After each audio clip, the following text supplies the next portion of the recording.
Oh yeah, Dele, everybody. Hello to everybody. Okay. Mm. Yeah, as usual, we start with settling our body and mind in the present moment in order for us to have the basis where we can acquire the Dharma. So do so accordingly.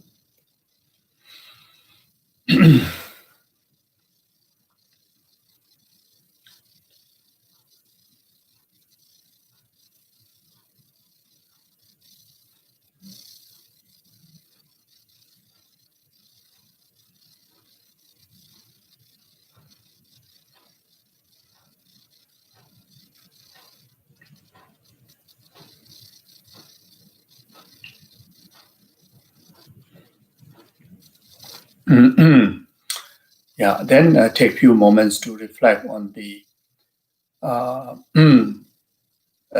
opportunities and the freedoms, the characteristic of the precious human rebirth, that which we possess, that which we equip with. Try to reflect on that and feel rejoiced and feel inspired and feel motivated, uh, to pursue the meaning of this precious human rebirth, which is learning Dharma, practicing Dharma.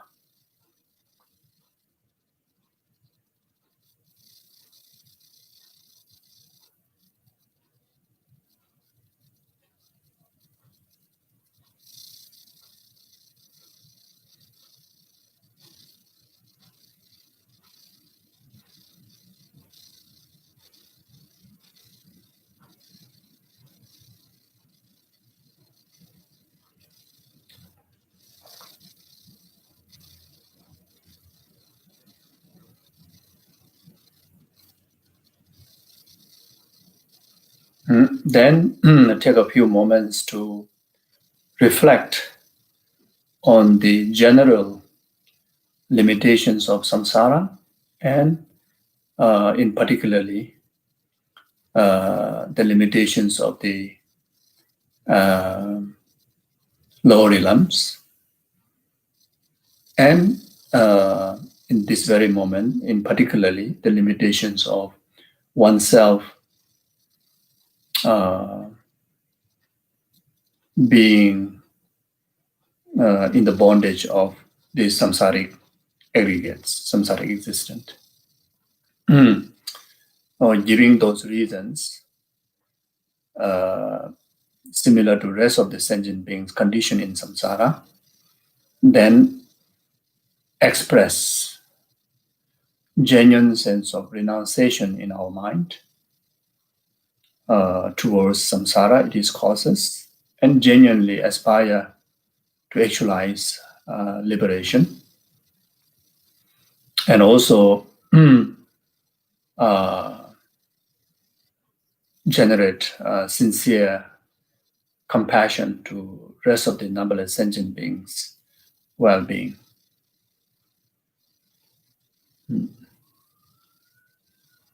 So reflect on renunciation, then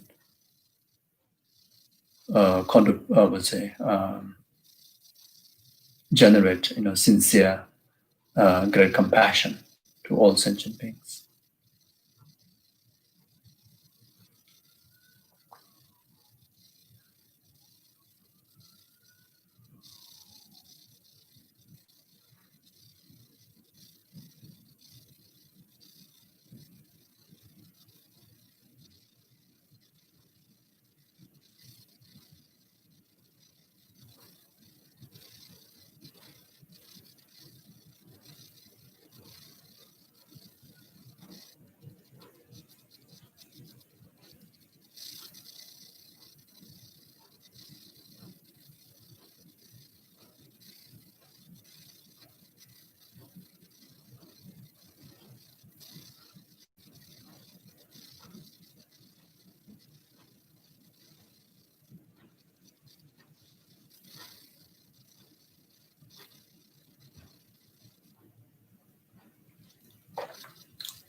Mm,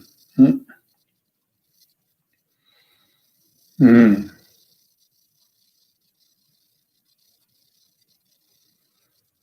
Then take a few moments.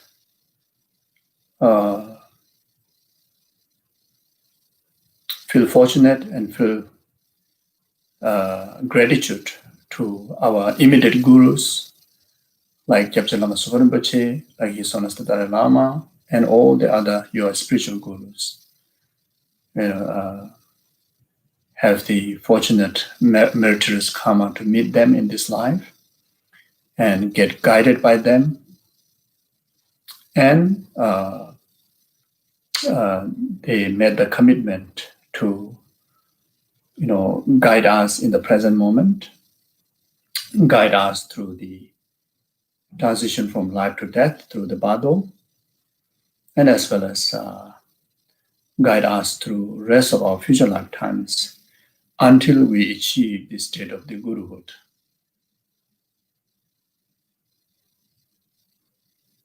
Feel how lucky that we met the perfect Mayani Guru, and how fortunate that we are guided by these realized gurus.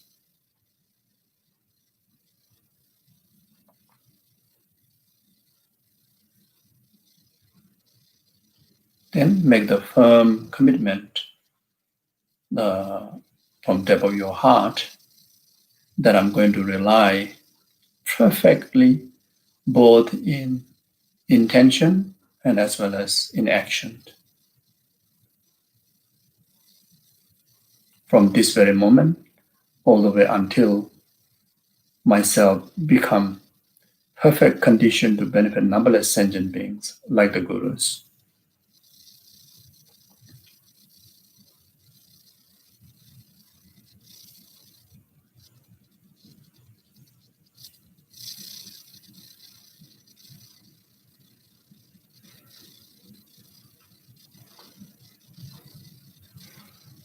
So now take a few moments to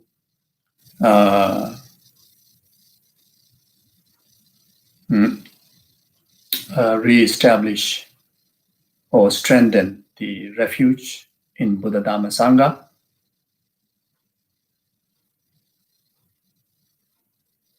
Develop irreversible faith and conviction and reliance,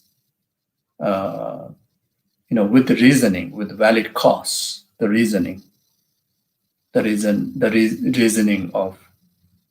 the renunciation to the samsara and suffering, and reasoning of the definite, the truth of the path and the truth of the cessation. Therefore, the absolute conviction and reliance, the practice of refuge, strengthen in our mental continuum.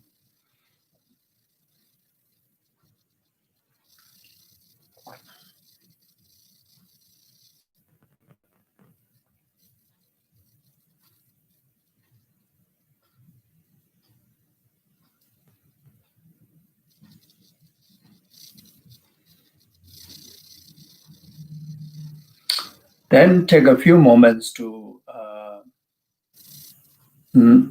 strengthen the aspirational bodhisattva commitment that I think all of us have taken recently from His Honesty Dalai Lama, aspirational bodhisattva vow.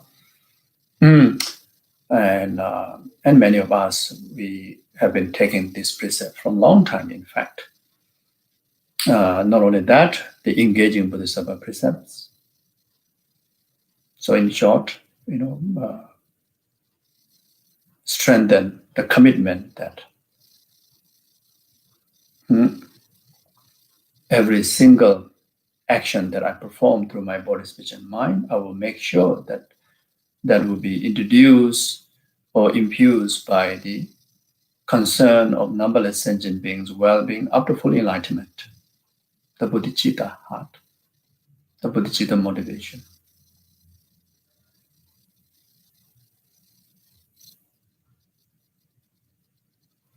Then, as like the past Buddhas and Bodhisattvas, how they train in the Bodhisattva conduct, not just taking the commitment, especially no commitment, but also take the engaging commitment and engage in one's best ability in the practice of six paramita, the best tool to offer the benefit to numberless sentient beings.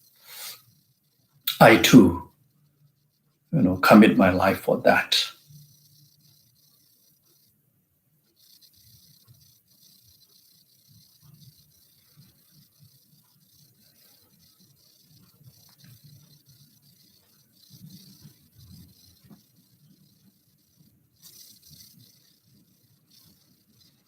Then take a few moments to feel the present with care, kindness, blessings of turning the wheel of Dharma, transmitting the blessings of realizations from the great Lama Atisha,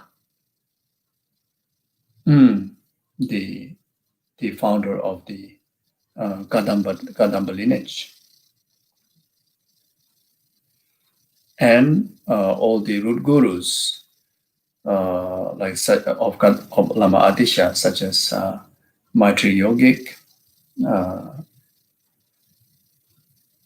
Dhammarashita, and Lama Selingpa.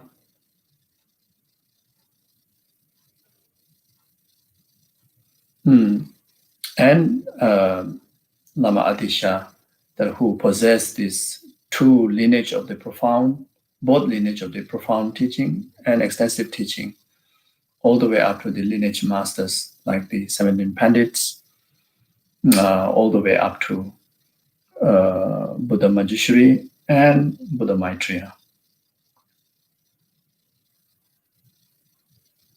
And of course, our root guru, all the way up to Lama Tsongkhapa and the great Kadamba Geshes of Tibet, like Geshe Domdamba.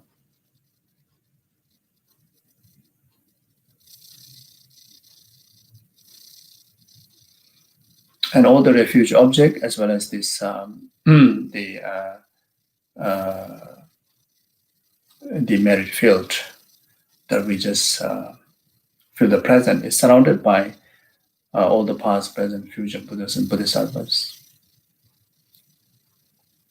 And there we visualize and we feel from the depth of our heart, we make offerings, like such as the 7-limb practice. Genuine sense of veneration, respect to our body, speech, and mind. In relation to them, we purify our negativities. We make extensive offering of our body, speech, and mind, entire our possessions, everything, turn into wish-granting jewel, immortal nectar, in infinite way. Feel they are completely pleased. Due to that, we accumulate so much merit, and that merit we share. We rejoice extensively, and we share with the rest of the numberless sentient beings to be conditional causes, to eliminate the samsara and its causes and actualize temporary happiness up to the ultimate happiness of enlightenment. Feel how wonderful.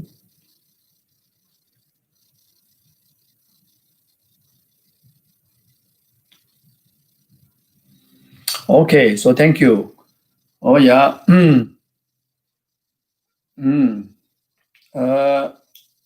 So today, I'm thinking, I'm sure most of you have done the homework of reading the two life story that presented in this volume of the Great Lojong collection.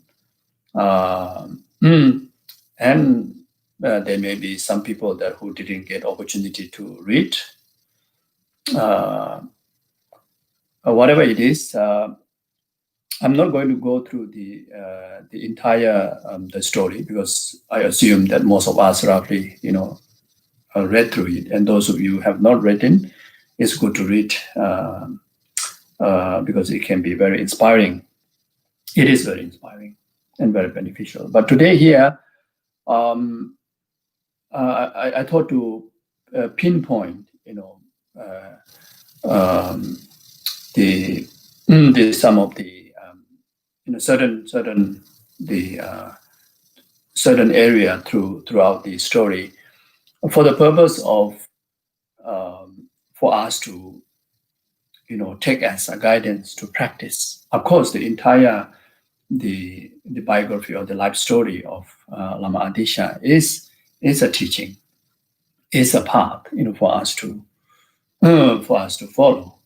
But then specifically, there are certain area that we can take note in our heart for us to follow the footsteps of the great lineage gurus like Lama Adisha. Usually saying, when you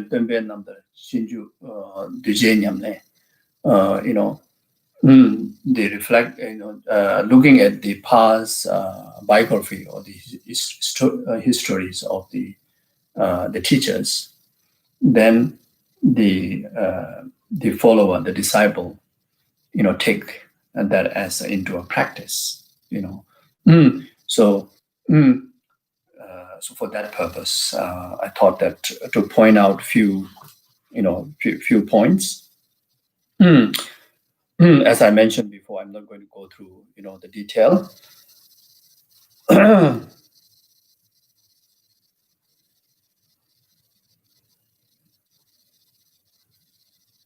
So first of all, reading of the biography or the life stories of the yogis and the masters and our gurus is for us to not to just know what they do, but it is something that take as a guidance, as a path for us to engage in our best ability, and as close as possible to their spiritual steps in the journey of spiritual life, like that.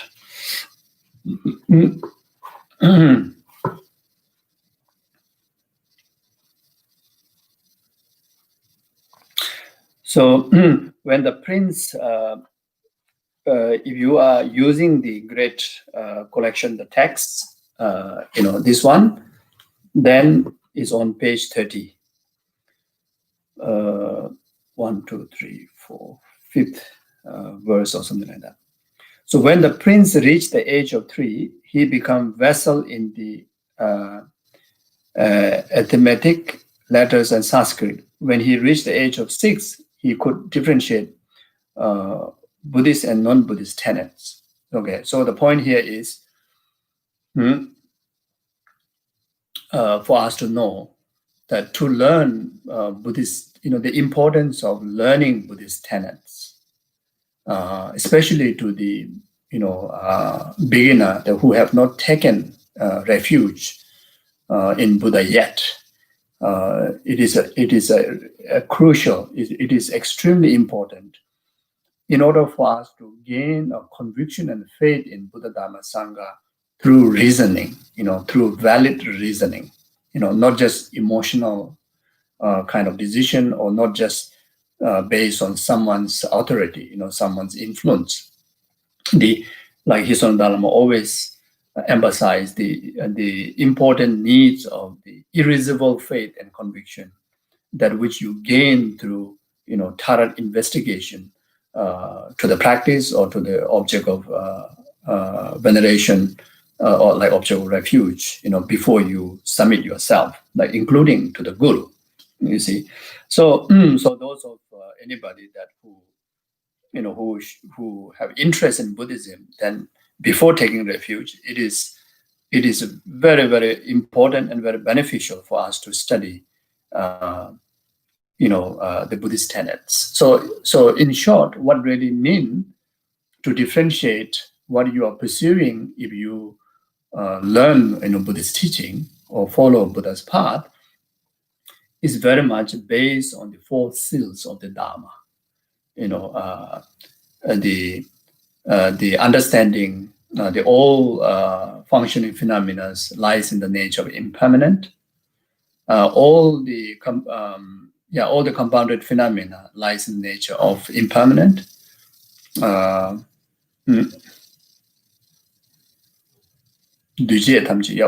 the functioning phenomena that lies in the nature of impermanent, all the compounded phenomena lies in the nature of suffering. All the phenomena lies in the nature of empty. Then all phenomena lies in the nature of selfless. So these four are the four seals of the Dharma, or the four seals of the Buddhism. So when you assert these four seals, then you assert Buddhist tenet.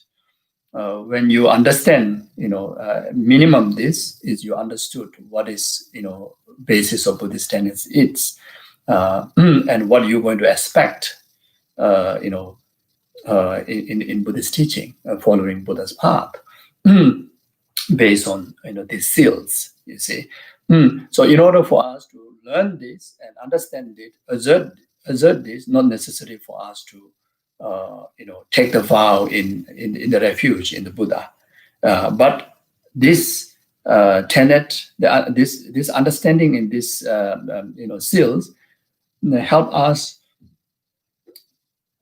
to understand exactly the point. So then we pursue further into the what really means of these four seals in detail in relation to the scriptures that Buddha have taught. Then we gain immense of devotion, faith, and conviction in Buddha, Dharma, and Sangha, and then when we submit ourselves to take the refuge, then the refuge, the conviction and faith in the refuge will be irresistible, unshakable, like that. So here, Lama Adisha too, since little, from the age of 6, he already started to learn these Buddhist tenets, and he able to differentiate what Buddhist path is and what non-Buddhist path is, even before he submit himself under the refuge of Buddha, Dhamma, Sangha. So from this point till he reached the age of 10, he went for refuge for the 3 jewels. So then only he went for the refuge in 3 jewels. Okay. Observed by long precepts and give charity. He read scriptures and committed them to recitations. You see, so after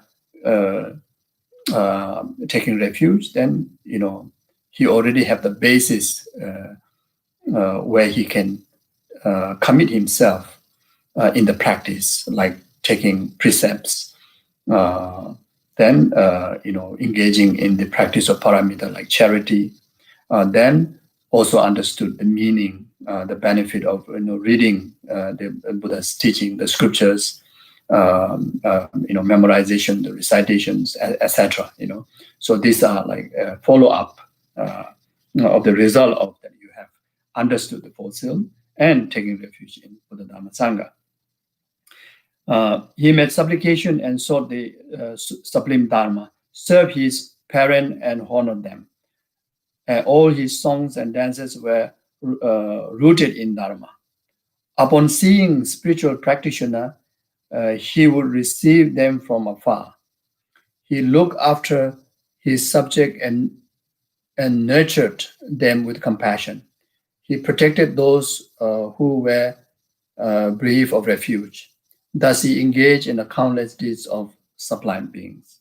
You see, so even in such a young, tender age, he has such a clarity for his life to dedicate his body, speech, and mind to dedicate. And this is something that like myself, the age is old man, but still is absolutely beginner. Still very childish. And that relate to this young little boy, that how much discipline that he have in Dharma. Then we ourselves too, make such kind of discipline as a beginner. Whatever you speak, including, like songs, very much rooted in the Dharma, including the gesture of physical body, including dance, everything, motivated by Dharma, then so much care and respect, to others, starting from his own parents and the rest of the other people that come in encounter with him. Mm. Mm. Mm. So every experiences or every relation that he comes with others, everything took as a condition to nurture his compassion, then always help others, provide, offer benefit as much as possible to others, engage in the countless deeds of sublime beings. Trying one's very best,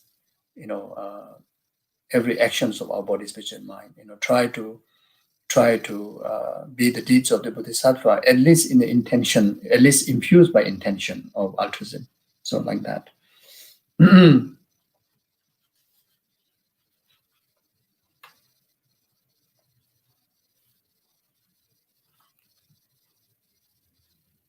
Then the importance of renunciation, page 33. Do not be attached, O soul Lord, fortunate one.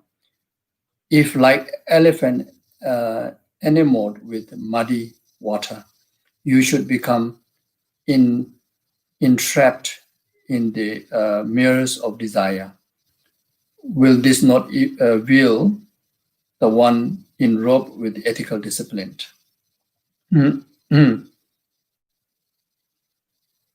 So, importance of renouncing attachment, both towards the object as well as the clinging in our mind, the subject. Renounce grasping of gathering, too many things, too many activities, worldly things. Not only that, and also to practice, containment in your heart,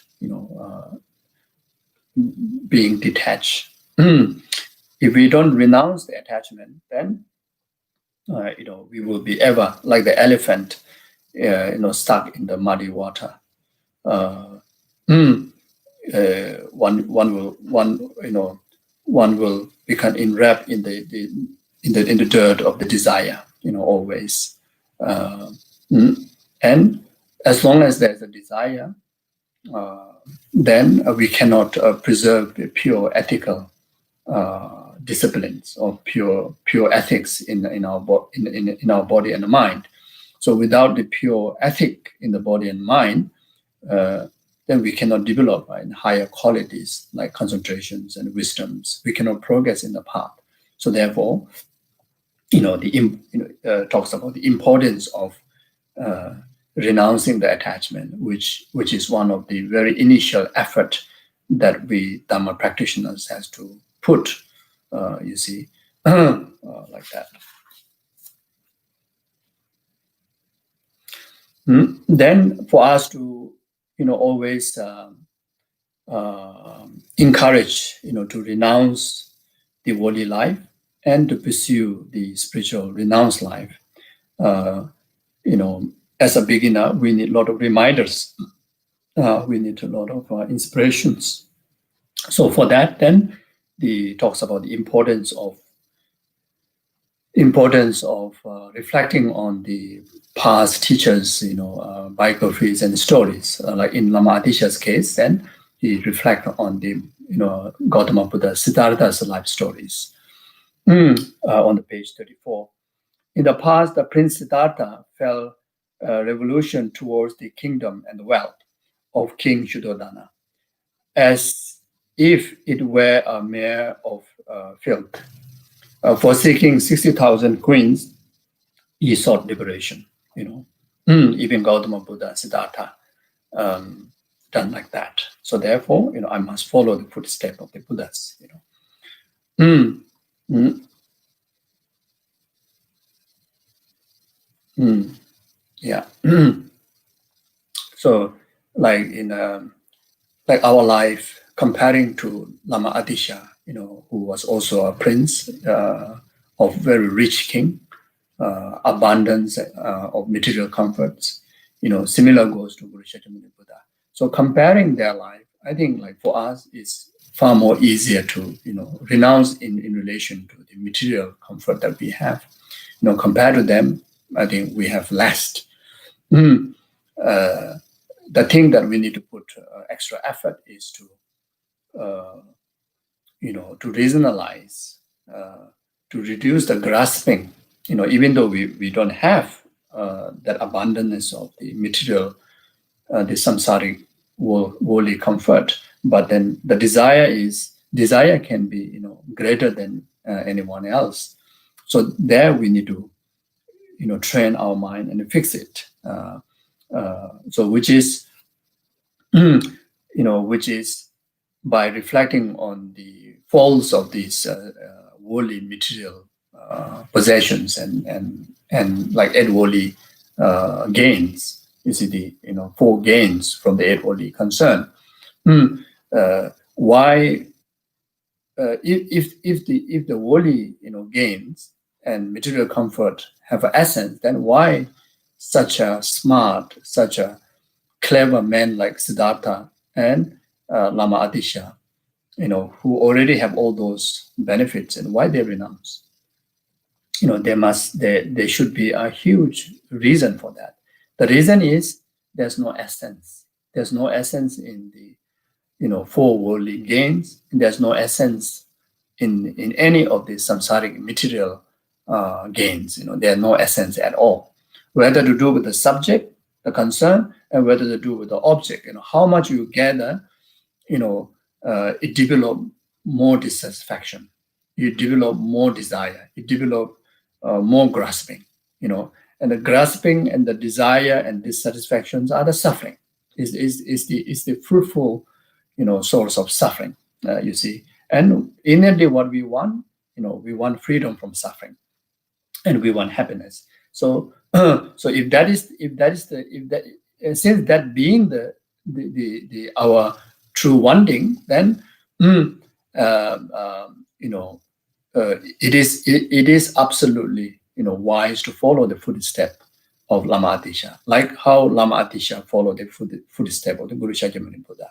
You see, so therefore, as a beginner like us, we have to remember the stories of the Buddha, remember Lama Atisha's Buddha, and many of the past, great pandits, even Lama Atisha's guru.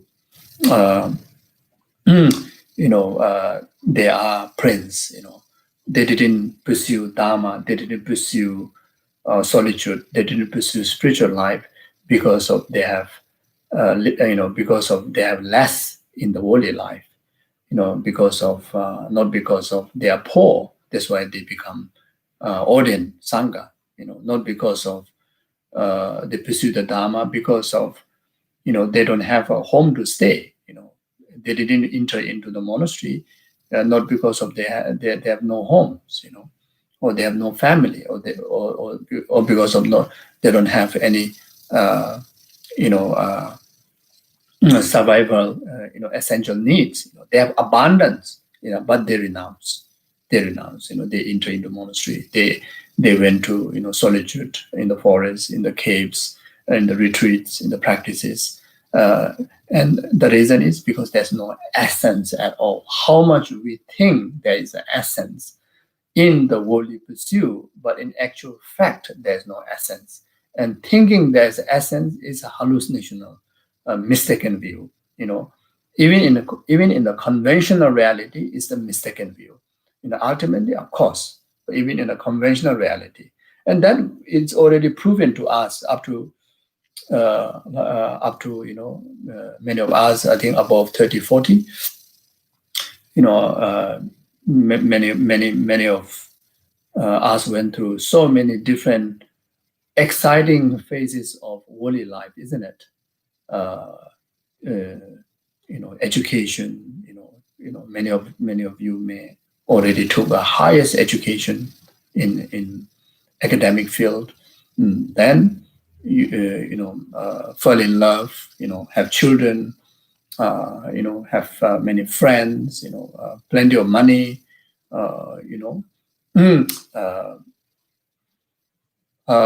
Defended enemies, whatever. There's so many experiences that we pursued in our life. But at the end of the day, nothing genuinely satisfied us, isn't it? And in fact, everything came into exhaustion. We have already lost so many of our ancestors, our family members. We never hope for that. We only hope that they are my family. They will live with me forever, and we invest our time so much for them. In a worldly way, in a worldly environment.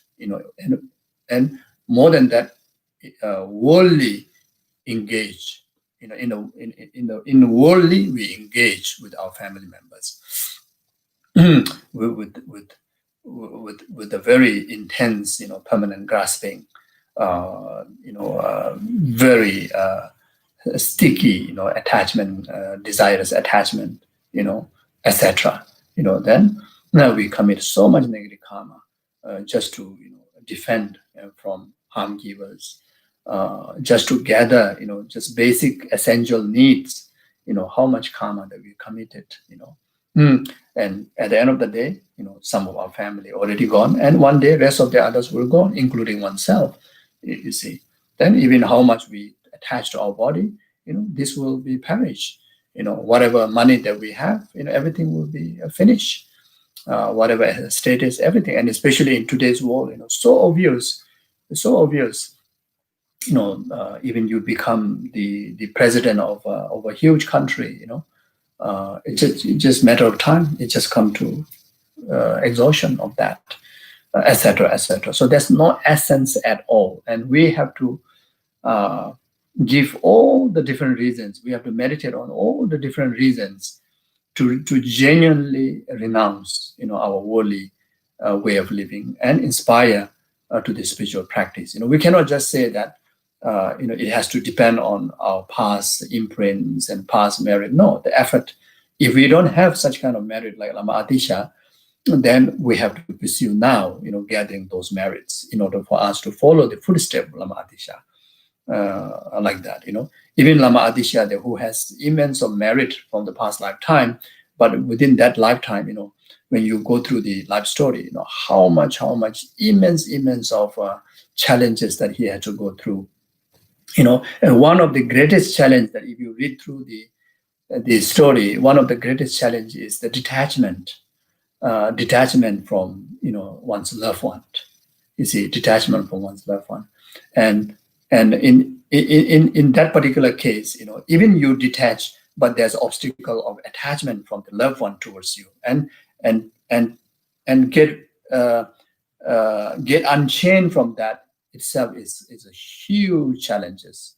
It require tremendous inspiration, tremendous understanding, tremendous reasoning to yourself. Otherwise, it's so difficult.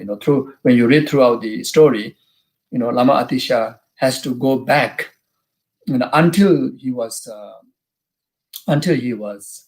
receiving the mantrayana, tantrayana. Before that, he already realized, the conceptual realization and emptiness. He already actualized,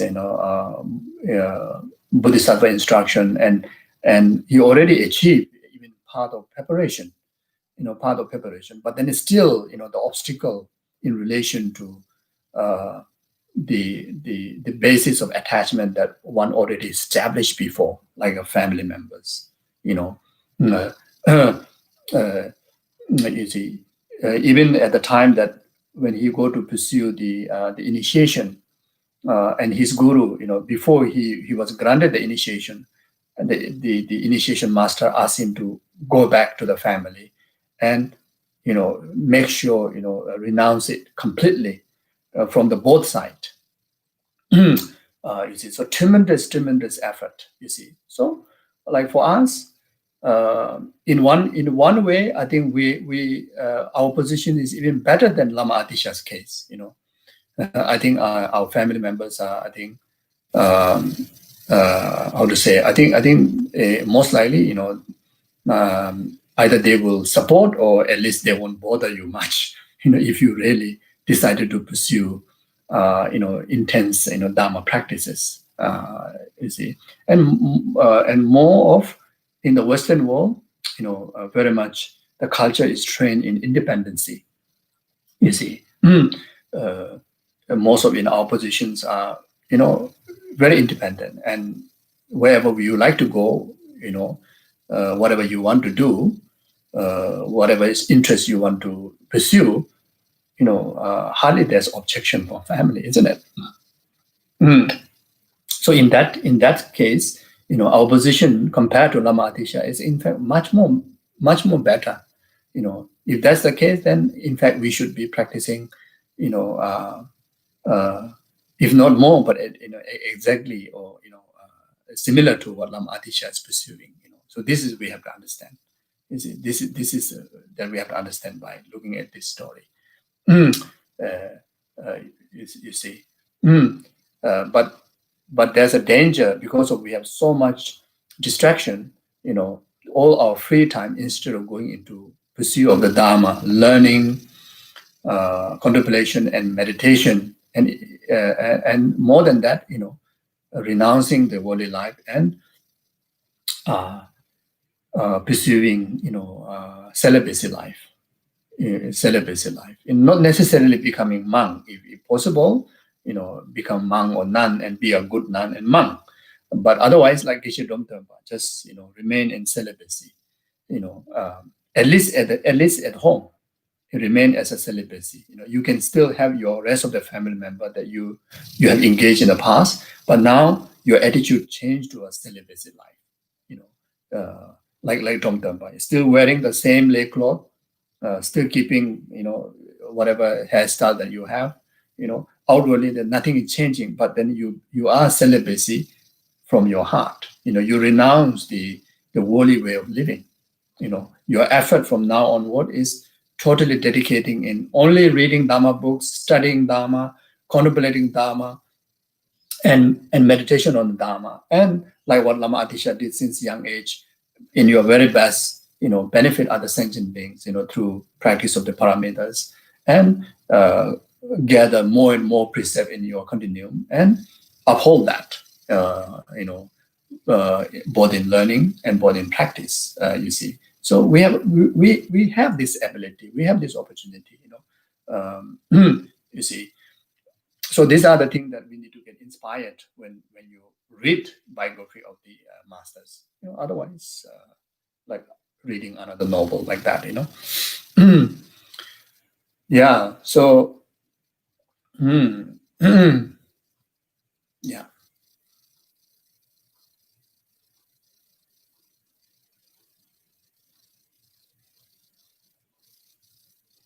Yeah. Otherwise, there's a lot of distraction. We may, whenever we get free time, we go for holiday tour, climb the mountain, the highest mountain, Mount Everest, then, dive in the deepest sea, then try to cover a whole world by cycling or whatever. So for someone who's taking spiritual meaning, and that shouldn't be the way. Even you want to travel, you should travel to holy places. Holy places. There are plenty of holy places around the world. Travel there, then try to get inspired. Whichever holy places we go, we learn what happened. Why this holy place came about. Then try to at least imitate yourself, at least for 1 hour being in the holy place, try to imitate that meditator or that particular meditator, how this place is actualized as a holy place, like that, you see. So this is how the past Kadamba masters, great holy beings, even Panditas, even today's great gurus of ours, they do a lot of pilgrimages, very much to immerse yourself into the practice in relation to that particular holy place. From there you gain immense of inspiration, immense of purification, and establish immense of karmic connection to those meditators, to those deities, to those practices, like that, you see. So in short, if we happen to find a free time, then we have to spend our time free from anything to do with the holy activities. Yeah. So like that.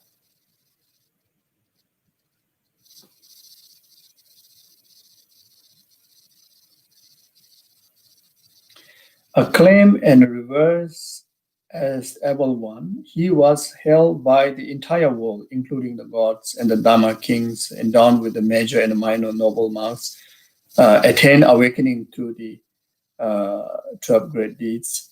Yeah.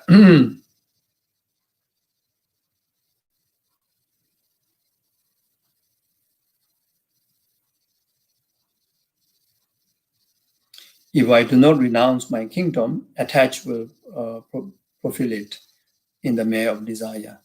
All friends are but Mara's tinctures. I will recognize all sense object as salt water. Now I shall search for many learned teachers, and throughout this life I will seek supreme awakening. No matter how joyfully one indulge in the sense object, like the moon's reflection in the water, they are devoid of essence. So we're talking about the essenceless. Like echo, they have no content. Like emanations, they lack identifiable nature. Like reflection, they are devoid of self-substance. In these vast oceans of afflicted fundamental consciousness, the river of birth, aging, sickness, death follow, perpetually. If in the past I lacked power over the low realms due to karma, why don't I search today? All the conditions are perfect. You see, this is how Lama Atisha felt. You see, and that is we have fulfilled. You see, up to now, that either to due to our past negative karma. That's why up to now, that how suffering the life it is, and that could be due to past karma. But then, as well as many distractions that happen in the past, the many kind of bondage, even though it's essence-led, but then due to the ignorant, we've been attached, etc. And we felt that our life is like empty of meaning up to today. But then now, then we have to awake. We have to, awake from that darkness. We cannot continue to, be in the darkness.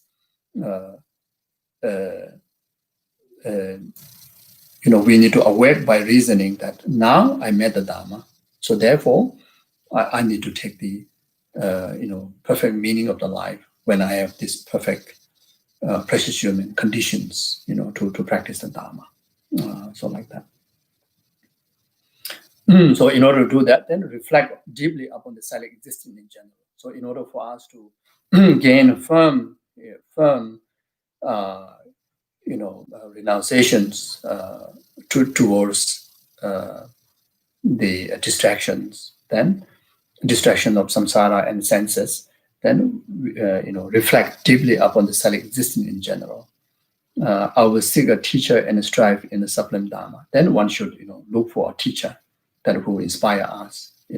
In thought, we think of Guru Shakyamuni Buddha. In our case, we think of Lama Atisha. Then all our root gurus, how they have renounced the samsara and how they have pursued the Dharma. And we too have to, get inspired by that. Then consistent meditation on reflecting on the faults of general samsara and specific, the suffering of the human realm.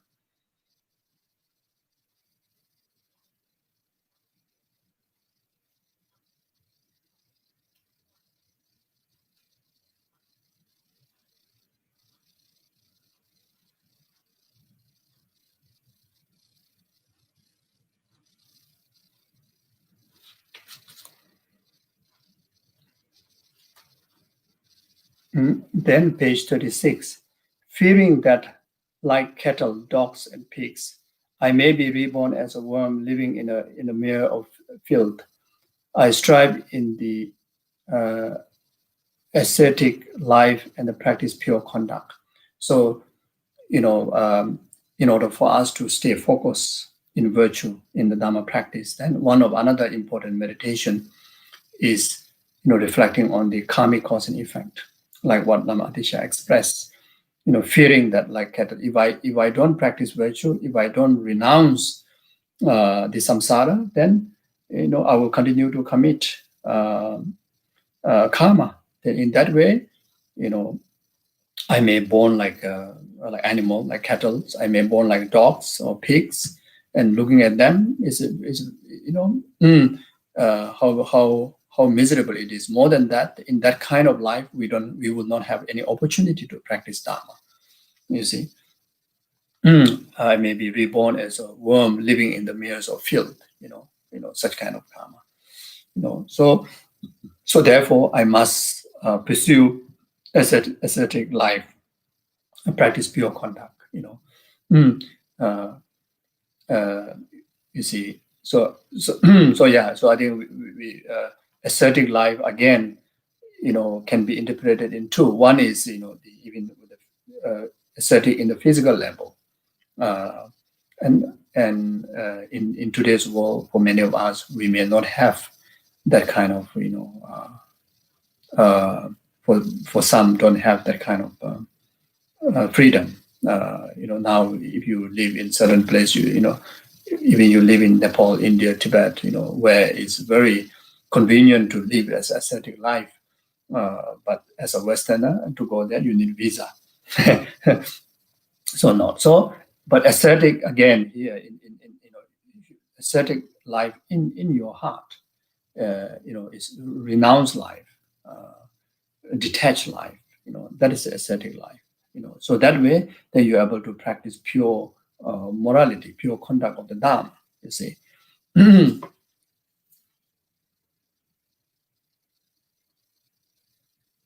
So then, page 37. However, 6 times throughout the day and night, I contemplate samsara's defect and feel disenchanted by it. Like Lama Atisha, at least 6 times, he reminded himself the faults of samsara. So then, he actualized a genuine sense of, rejection to get influenced by the samsaric pursuit or samsaric distractions, you see. So like that. So like us, meritorious wise, like myself, not as fortunate like Lama Atisha. So that means I need to put even more effort, even to reflect on the faults of samsara even more than 6 times. As much as possible, as many times as possible, in the day and night, so that I won't get influence or dominant under the influence of the destruction of samsaric pursuit, the worldly concerns, like that. You see, so we have to, me and those of anyone who like me, one of the meditation in our daily practice is meditation on the, reflecting on the faults of general samsara, and specifically, each different realms, samsaric suffering, and in particularly the human suffering. We feel, our life is, better than anyone else, but when you really think about it, still very filthy. You see, so it is something that we must renounce, and the way to do so is, dedicating our time in the pursuit of the Dharma, or practice of the Dharma, so like that. So in short, to have a sustainable, we know the importance of renunciation. We do meditate on renunciation, but to have a sustainable meditation on that, then the way is we have to discipline ourselves, like Lama teacher, 6 times, day and night, like that.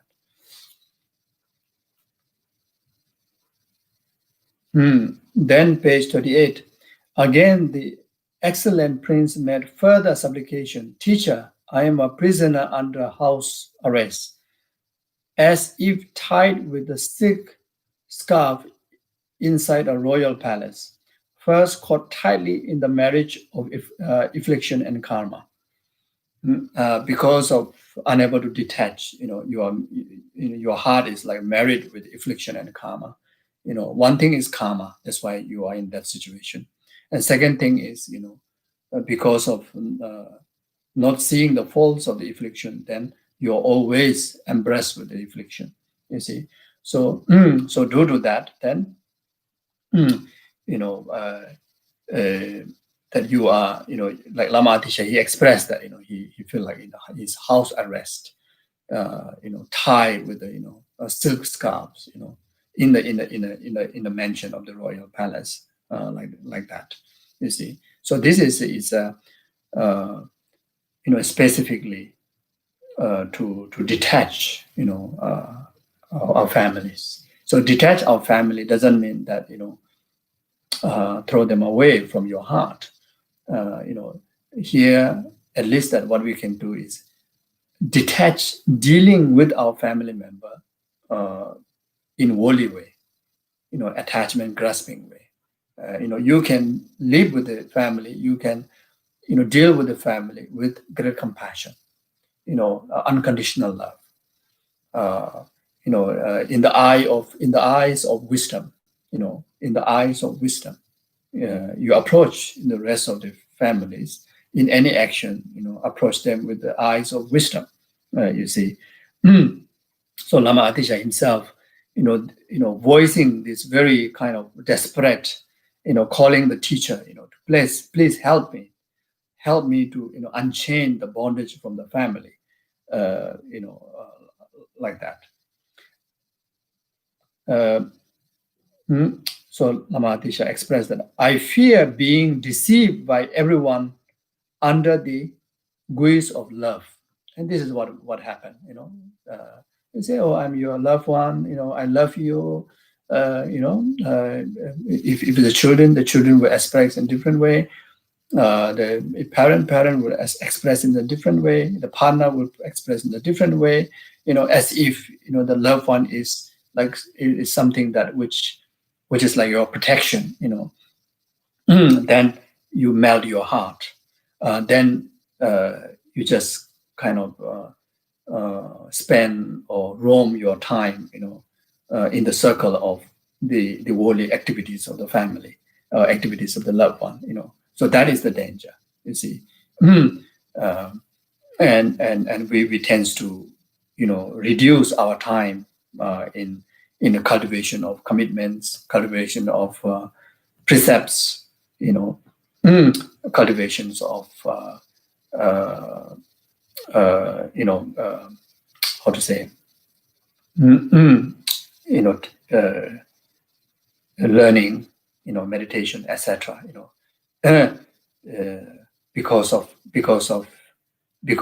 to compensate, not compensate, because of because of reciprocate the love that you receive from the family, that you also share the love, like in time, etc. But in a worldly way, But here we need to renounce that. Leading me further into the mirrors of silent existence. So if you worldly attached in the desirous attachment, that express in the guise of love, from the loved one, then that will lead further into the mud of silent existence. So that is not helpful for your own personal well-being, and that is not also helpful for your loved one. So therefore, bless me, teacher, or bless me, so that I cannot be harmed by my king. So in Lama teacher's case is his parent, his father, so that he don't have to receive harm by the king. So like us, in order not to receive harm by husband or wife or children or parent or rest of the loved one, then we have to, if able to, then renounce, and be a genuine practitioner of celibacy life. If not, then as mentioned before, be like Dhamma, live within the family, but then celibacy life, celibacy in your heart. You're observing celibacy life. Free from the influence of the attachment by the loved one. So that then you can be free from receiving harm from family. The harm here is like throwing you inside the samsara again. That's the harm. So you won't receive that. And your engagement with the rest of the family is carry the lenses of the altruism, the bodhicitta and emptiness. When you relate any activity, because you need to eat together, you need to work together, you need to do all the activities together with the loved one, isn't it? So you carry the lenses of these two altruism. So then you're able to benefit them, you're able to benefit yourself, like that. So to this, the great medicine stated, family lineage is samsara's strong chain.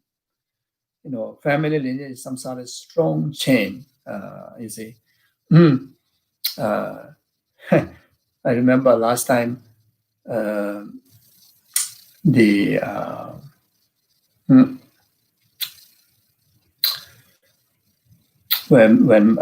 late Khenso Rinpoche, Lama Lundup of Kopan, when the Phuntsho Rinpoche's parent went to get blessing, that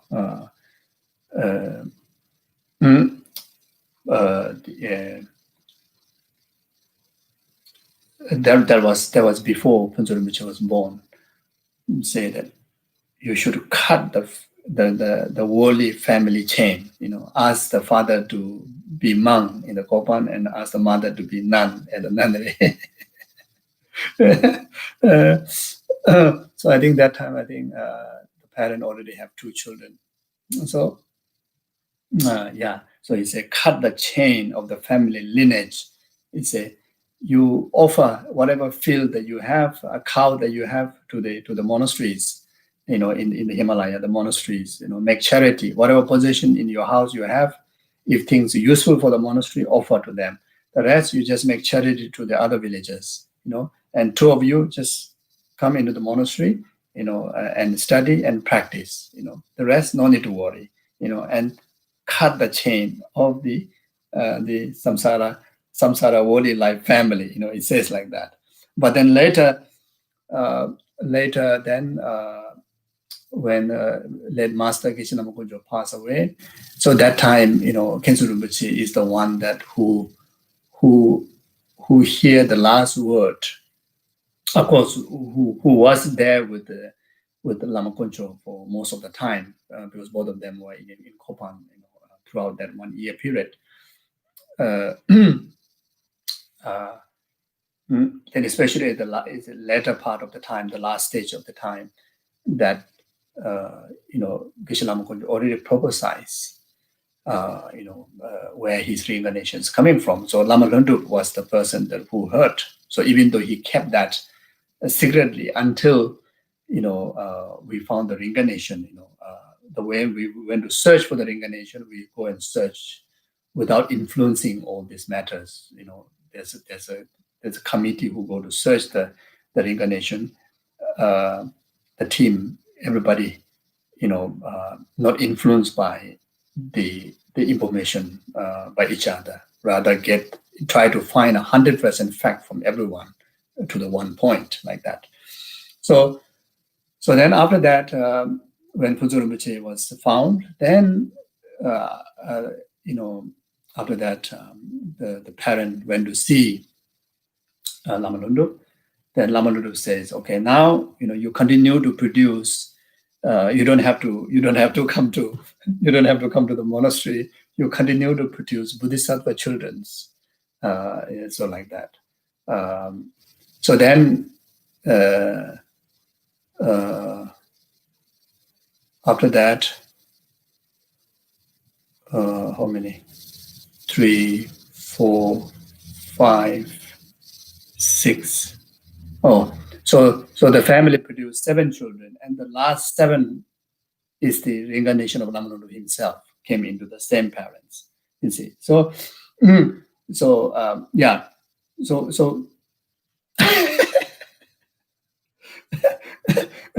So I think maybe we can understand, if you can able to produce more Bodhisattva either in yourself or either as from your descendants, to your children, then maybe beneficial to the world. But otherwise, even you bring one human being into life, but then especially if in case influenced by wrong views, wrong environment, then create a lot of negative karma, and that is a heavy samsaric responsibility, heavy chain of samsara, because those karma will lead to furthermore consequences in samsaric suffering in future lives, isn't it? So that's why even those of who are still parent, as someone that who learning Dharma, then really has to think very carefully, motivate, even you want to produce children, something beneficial. But even you already have children, and try to find every single means to bring them into the path of enlightenment. And if you don't have children, then at least let yourself make your life totally renounced in that area and dedicate full time in pursuit of enlightenment.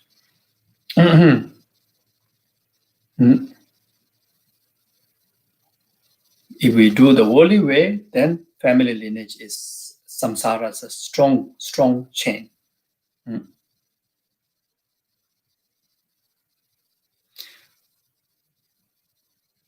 Then certainly and swiftly you must remain vigilant. Do not so you see, so always we have to be vigilant. Whenever samsaric graspings arises, then we have to, if there is an opportunity, both body and mind can run to a retreat, run to like a monasteries, like cave, and to the guru's mandala, then we have to do that swiftly, before we get stuck or sunk into the mud of the worldly worldly environment, like that. But then those who physically, there's no such opportunity, but then at least we have to be certainly and swiftly, we always be vigilant in our heart that such kind of attachment graspings are arising. Then we have to run ourselves to remembrance of like Buddha's life, Lama Atisha's life, our Guru's life, then run towards the Buddha's teaching, like such as reflecting on the mind of renunciation, falls of samsara, etc., etc. You see, or at least we run to the conventional, sangha refuge, like those genuine practitioners, like monks and nuns, or genuine practitioners, even lay practitioners who genuinely, practice the Dharma. Then talk to them and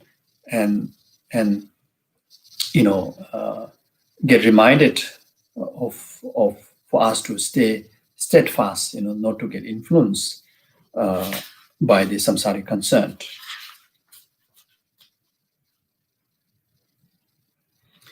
Then page 43. Then respectfully the prince made offering of articles. He prostrated at the teacher's presence, folded his palm. For Sikh pride, he sat down on the cushion. The excellent Kaukila revealed the instructions of the awakening mind.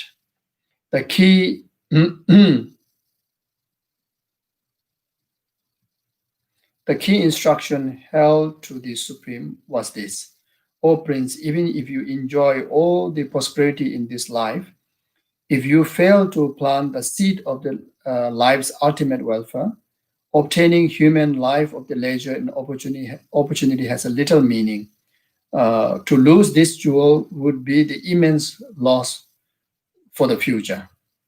Then always, seek for guru.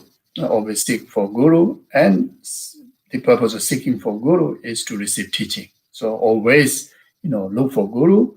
Then guru is needed. In particularly, someone is still, greatly danger of influence of samsara. We need guru. We need guru. Without guru, we cannot survive in our spiritual practice. You see, and the importance of guru, having guru, finding guru, is for us to receive teaching. Then when we pursue teaching, then like what Lama Atisha did, have to put all our pride down, and both body, speech, and mind, with a sincere respect, request the Dharma, so this is our attitude should be, with full of pride, which many people do. Then we cannot receive the blessing. You see, blessing of the Dharma. You see, and one will be not qualified as a Dharma student to receive Dharma instruction from the teacher. Even teacher may teach you something, but it doesn't go as a blessing or instruction to your continuum. You see, so this is talking about the importance of that. Then, if you don't practice the Dharma, then life is meaningless. You see, life is meaningless. Well, achieving this freedom, 8 freedoms and 8 leisures and 10 freedoms, the endowments, the preciousness of precious qualities of the precious human life, exactly what we all have now. All this, self that equipped with opportunity to learn Dharma, and this is the precious human quality. So, and this human life will be meaningful only if you practice Dharma. Otherwise, it will be meaningless. Otherwise, meaningless. You see. So Lama Atisha, understood this, and his teacher emphasized again and again, in order for him to stay focused in the spiritual practice. Even in the midst of, there's immense obstacle that lies ahead for him, and immense obstacle still, bound to him, in particularly to do with the attachment grasping, like that.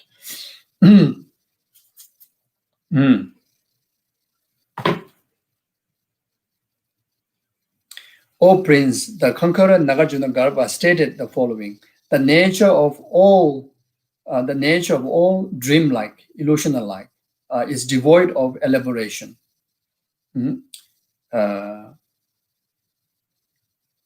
The mind itself is incontrived and abide in the innate nature. He who fails to contemplate these two in his thought will remain entrapped in the merge of silent existence. So this is the instruction that was stated in Nagarjuna that quoted, by his teacher. So, so what do you mean by practicing Dharma? What do you mean by practicing Dharma? That earlier mentioned, if you don't practice Dharma, life is meaningless. So when talk about practicing Dharma, then here the nature of all, see like a dreamlike, that is the emptiness in relation to the object, and the mind itself is uncontrived. The abide in the innate nature is the emptiness of the subject, the mind. So, as to meditate or as to actualize the wisdom of the true nature of the object, the emptiness of the phenomena, and the true nature of the mind, the subject, the emptiness of the mind.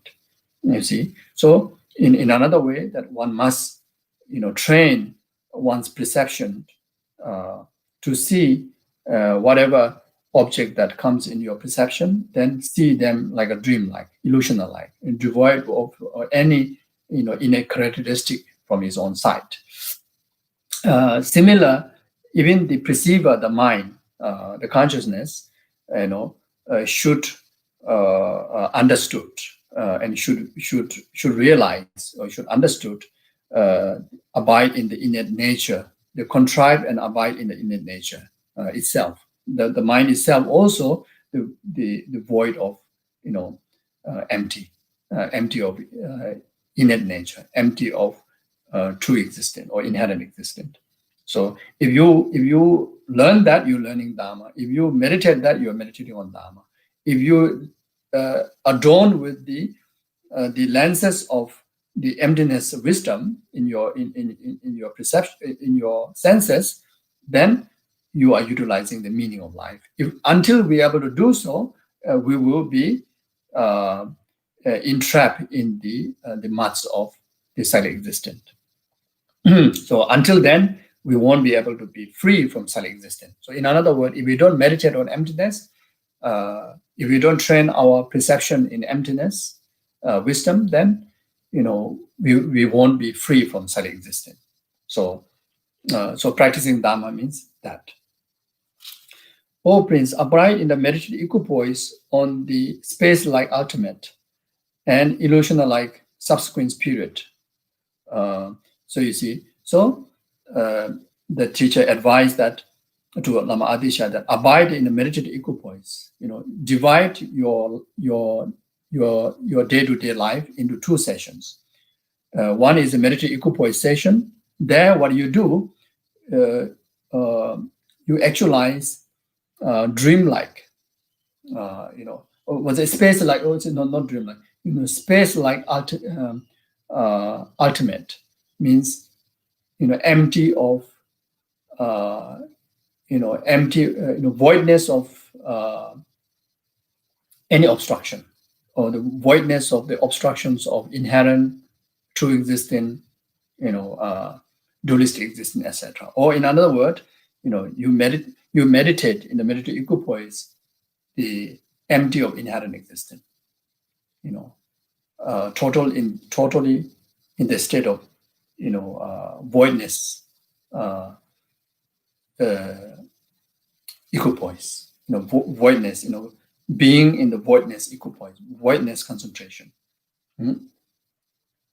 Then, when this subsequent period, after when you end the session, then whatever comes in contact with your perception, then view them like illusional-like. View them illusional-like. You see. So then also in a subsequent period, in the post session, also reflect on the karmic cause and effect, means the dependent arising, the conventional aspect of the absolute truth. Yeah. So in another way, divide the two sessions. During the meditation session, always go into the meditative equipoise of emptiness.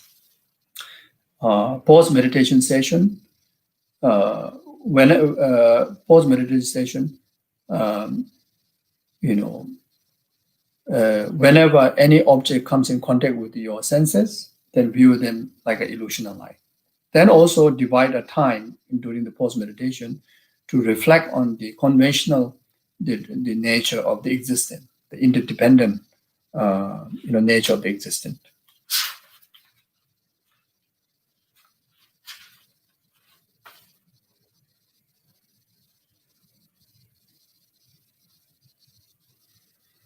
When the teacher revealed his profound teaching, the prince attained the path of the perception, on the path of the preparation, and realized the heroic meditative absorption. You see, so Lama Atisha, the teacher guiding into that, and through his effort of dividing his time into these two pace of practice, then without delaying much, that he achieved the path of preparation. So he realized emptiness, the conceptual realization on emptiness already. So these are the guidance, how we also to follow in order for us to realize the emptiness. He then recounted his realization to the teacher. Thus, when I remain in the equipoise, one pointed in meditative absorption, like the sky that is totally free of cloud, everything is clear, translucent, and devoid of obscurations.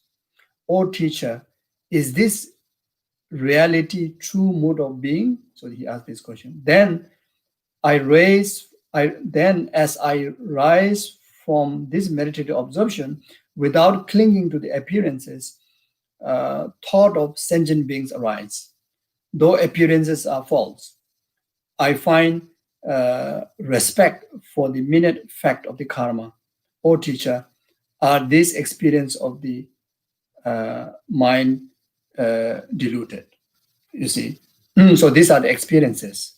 From here we learn, if we meditate on emptiness, such experiences that we need to expect.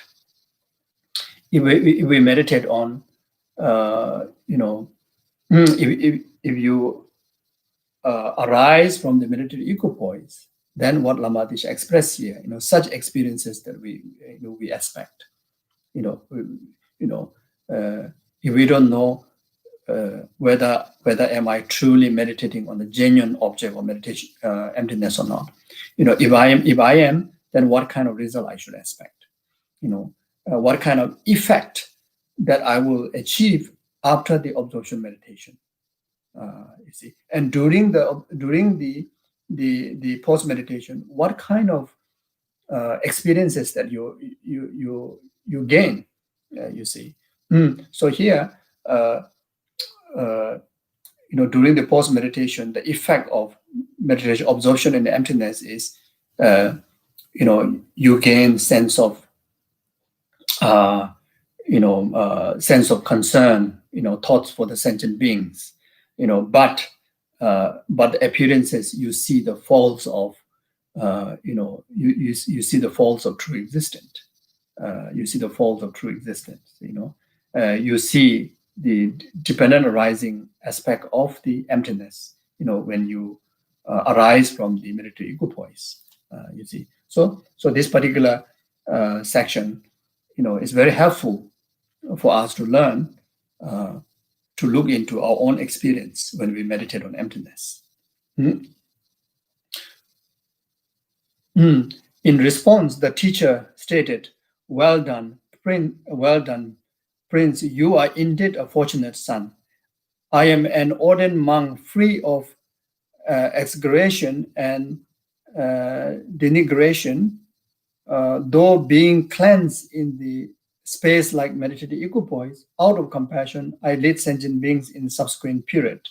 Yes, this is indeed the mode of being of true truth. This then is my excellent instruction." So if you wish if you wish to be free from your kingdom, then to south of the dark rocky mountain called Summit, there reside my teacher. There reside my teacher, Avaduti. He was your teacher too in the past. Go to him and receive the instruction of awakening mind. So the first teacher, train him in the meditation, in the understanding of emptiness. Then lead him to the practice of meditation in emptiness, and he already gained the conceptual, realization of emptiness, even achieving part of preparation. So then after that, then his teacher says that this is not good enough. This is not good enough. Now, as far as concerned with the wisdom part, you already have the foundation. Now you should go and look for. You should go to the teacher who can grant you the conventional, altruistic, the Dharma, the instruction on the awakening mind, the bodhicitta. So you see, so similar way, we cannot just be contented with one aspect of Dharma. Even you are so good in that, we need to pursue, like according to Lama Atisha's life, pursue entirety of the Dharma. Sutra, the both method path and the wisdom path and the method path. Then pursue, including the mantra path.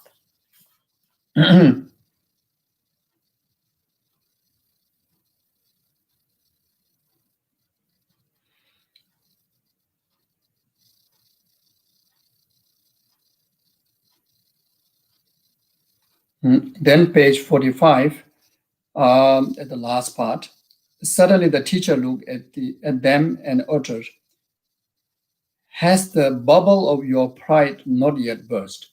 Etc.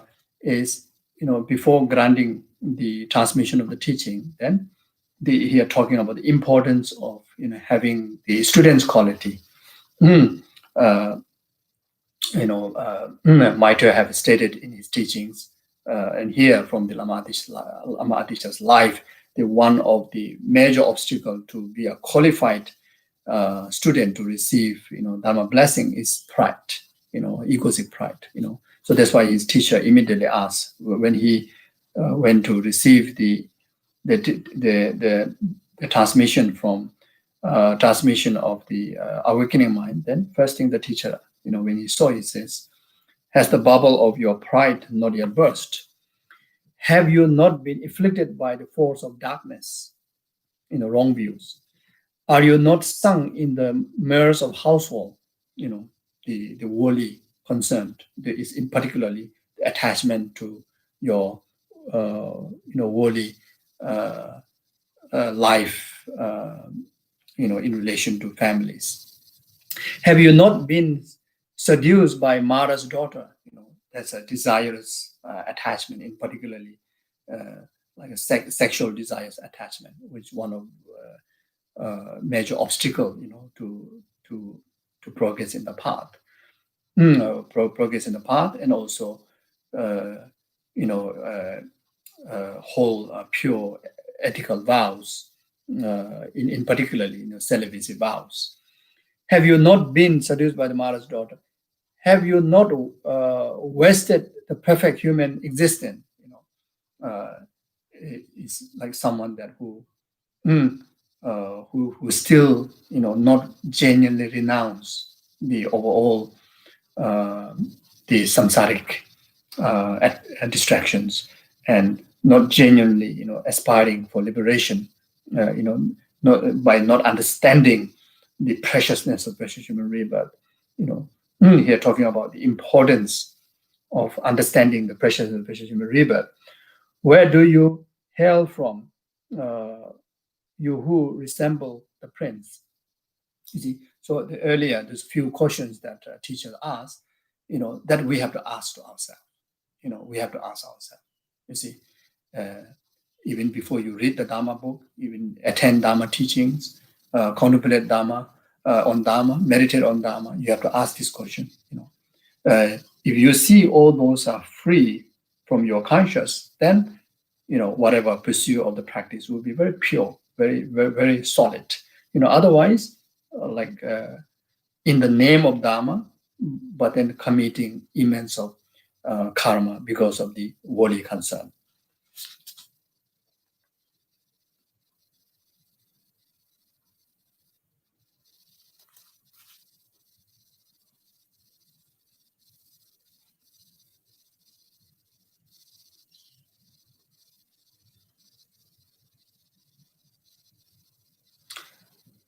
The teacher Abu Duti uttered the following response. Thought I was born in the royal lineage, as I fear greatly the army of affliction and karma. I shunned my kingdom as if it were a drop of speed. Can you follow Abu Dhadu's lifestyle? You see, so the teacher himself also a prince, but the success that he received is because of he renounced completely, his worldly life. You see, so because of that, so since he's a student, Lama Adisha came to receive the lineage of the bodhicitta, then lineage of the awakening mind. Then, in order to receive the blessing, in order to be successful of receiving the blessing of the Dharma, then you have to follow my lifestyle. Otherwise, you won't benefit. You won't get benefited like that. In the past, my late master, after 15 over years of strict retreat, then after that, some other yogis, retreaters around that village, requested him to teach the Dharma. But for many days and weeks and even months, especially, initially pursued by this Rinchen Wangju, one of the senior meditator living around his area. He never, replied, he never taught. Then eventually, after much request, then he decided to teach. But then he said that if the people who come and receive teaching are monk or nun, then entire rest of your life you need to commit to do retreat. To dedicate your life in meditation, in retreat. If it's a lay person, just to taste what actual Dharma taste is, you need to dedicate minimum 8 years away from family and remain around me here. Then I will guide through the preliminary. I will initiate. Then I will guide through the retreat. Then only I will teach if you can commit. So around 80 students, mixture of monks and nuns and men and women, 8 students able to commit that. So one of them was my oldest auntie, who is still alive, who been since then up to now, entire her life is in retreat. Is in retreat right now. He's in Kopan Monastery. She's in Kopan Monastery. When Punzo Rinpoche was recognized, it's because it's too small. So and also Geshe Kunjo passed away, and knowing that she has a connection to Geshe Kunjo, she followed the strictness in the practice of Lama Kunjo. In particularly, she does Vajrayogini self-initiation every day. Since the day that she took the initiation, then she does the charity practice of Dhamma offering every day, and she does the charity of Sud practice, every day. She practices Lama Chöpa every day. So and also the discipline of meditation, she started at 3 o'clock in the morning. When Geshe Lama Kunjo used to start his first session from in 3 o'clock. So when Lama Kunjo passed away in that place, Geshe have done a lot of practice. So I wanted, that place to continue with that blessing. So invite her her down, her to stay in the Geshe-la's room, and who up to today, conducting those practices, and also at the same time take care of the young reincarnation. So like that. Anyway, then there's the other disciples who pass away in Himalaya, dedicating entire their life in the retreat. There's one nun. There's one nun that combined the entire learning and practices into recitation of the Vajrakata Sutra. Then she also combined that with, I think, Julian practices, Tummo practices, looking at the condition, how she do retreat, how she did practices without the Tummo practice, and how to survive in that kind of climate, without the Julian practices, and how to survive, no food, you see. So when that nun passed outwardly, it's like total humble, like nobody can able to see, like she can be a great yogini, because there's no light shining out. She look very poor, humble, like very much like all the past Kadamba masters, like that.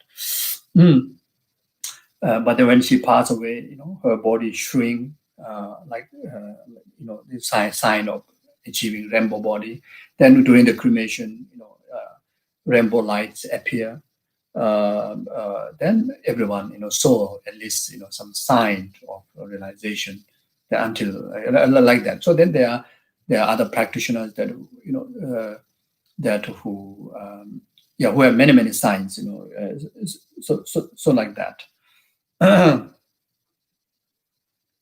So what I'm meaning is, these Kadamba masters, the practice, even how the teacher lead the disciples, very strict, and really targeting that you must achieve, the result of the practice, not just academic learning, not just knowing it, you must achieve something, the result, like that. So, like the Islamic culture is in our time people. So, and there are, disciples who are still, really dedicated their life in the practice like that.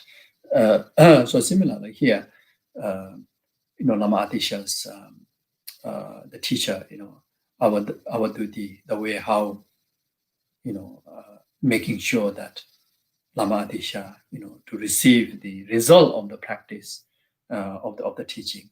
If you're able to commit, then, the teacher spend time for that. If not, then, very much like wasting everyone's time, you see, like that.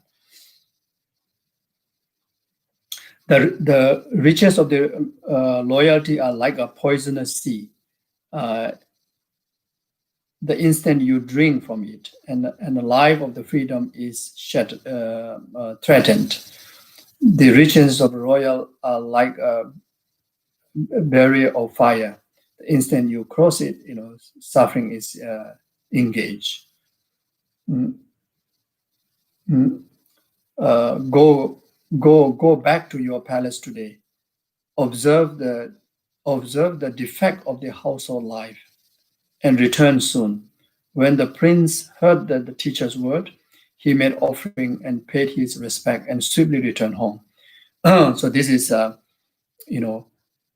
before you pursue, dedicated Dharma, then you really need to kind of like clear any kind of the bondage of attachment, to do with your possessions, to do with your family, to do with anything, everything has to be like clear, so that then you can able to dedicate freely, in the pursuit of complete Dharma. So same way, there are many of us who really want to go for, strict practice, strict retreat, isn't it? Strict learning of Dharma, but then always there's something is like kind of pulling you back,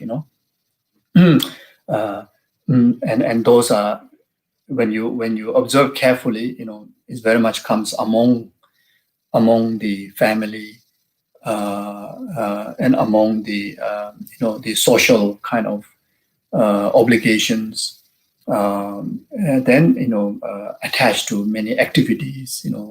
For a serious genuine Dharma practitioner, who really want to achieve the result, if someone really like kind of like a free, like a wandering street dog, is a nothing, no one will bother you and you don't have to bother anything, so like that. Okay, now I better conclude.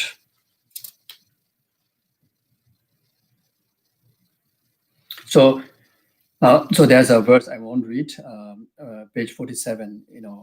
To this the prince replied, "If you love me, my soul father, listen to me." So so on. If your family members, if loved one truly love you, then when you pursue a genuine spiritual practice, then we should support. We should support, at least moral support. This is important. Otherwise, there can be obstacle. Then.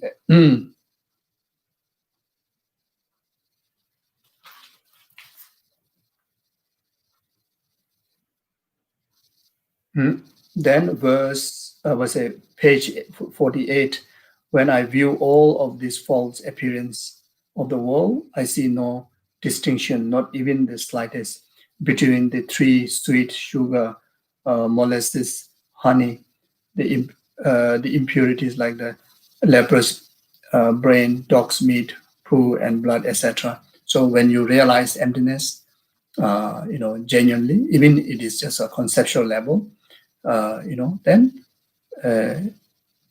you see, samsara, nirvana in one taste, good and bad in one taste, So in that experience, then nothing can bother, everything is in the taste of bliss and voidness of any grasping, like that.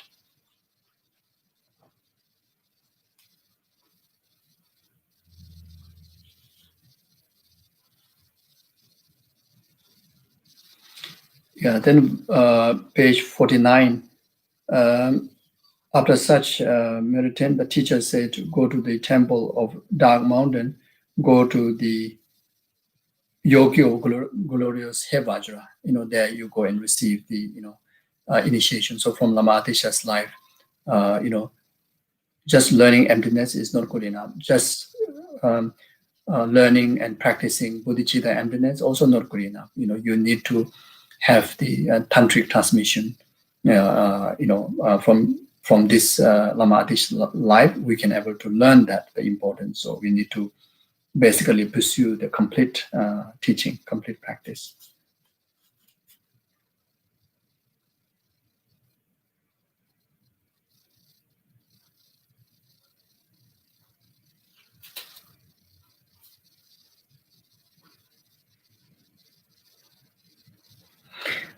Then page 51.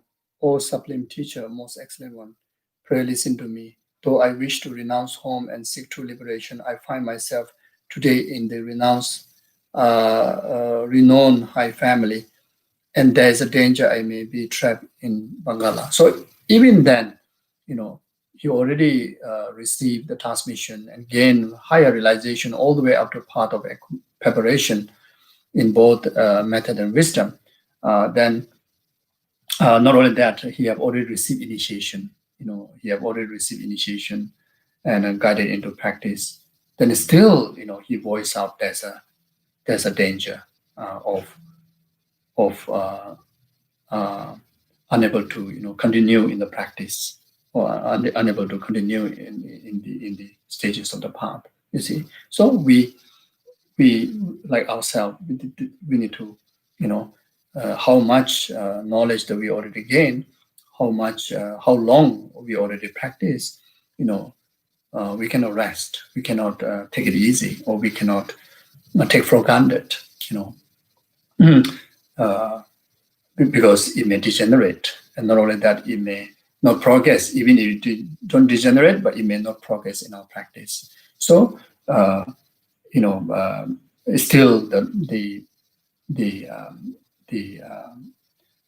distractions of samsaric material phenomena, family, etc. There's a danger of relapsing our practice. So we always have to remain very vigilant and always refer to the the life of the great master like Lama Atisha, Shakyamuni Buddha, our gurus, and the yogis, then really steadfast, towards focus towards our spiritual journey of life, So in short, until we attain full enlightenment, still there's a danger. Even we surpass the path of seeing, until we achieve the 7 bhumi, we have a danger of afflictions, delusional afflictions, you see. So the complete eradication of delusional afflictions happen, when we achieve part of, when we achieve the 8 bhumi, surpassing from the 7 bhumi, you see. So then, until we achieve the cessations from the 10 bhumi, we still have the obstacles of obstruction or the stain of the delusion. If we don't be persistent, consistent, and focus on the path, the path may not degenerate, but path may take a long time to progress. So until enlightenment, we have to we always have to be stay vigilant. And until then, from this very moment onward, until then, we have to divide, our time into two sessions, post meditation session and post meditation sessions. So even the meditation session may be just 5 minutes, and we have to do it. Then the rest of the time, if it's post meditation session, then there, we develop the wisdom by reflecting on the conventional aspect of reality and the interdependent rising, then as well as developing the conventional altruism, loving kindness, compassion, and bodhicitta. In every single activities we do, we have to be infused with that. So that journey starts from now, and that carry on until we gain enlightenment. In short, there's no resting time. There's no resting time like that.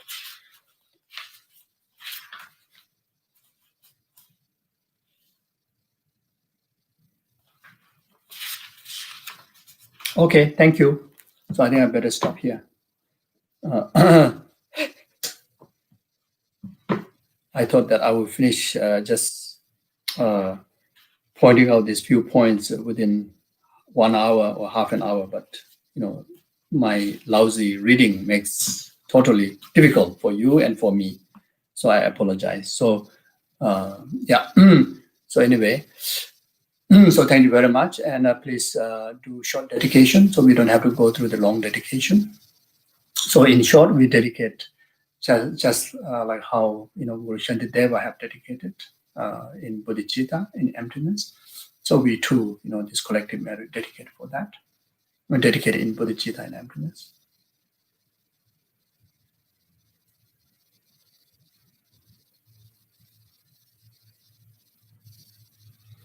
Then this collective merit we dedicate, may be able to follow the footstep of Lama Atisha, by reflecting on his spiritual journey, the biography, that we are able to be as courageous like him and able to be most beneficial like him, like the sunshine, to the entire world.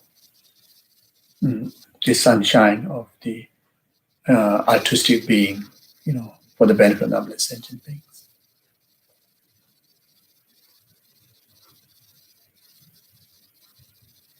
Yeah. Okay. So thank you very much. Thank you, Tashitele. Take care, and see you next week. Take care. Bye-bye.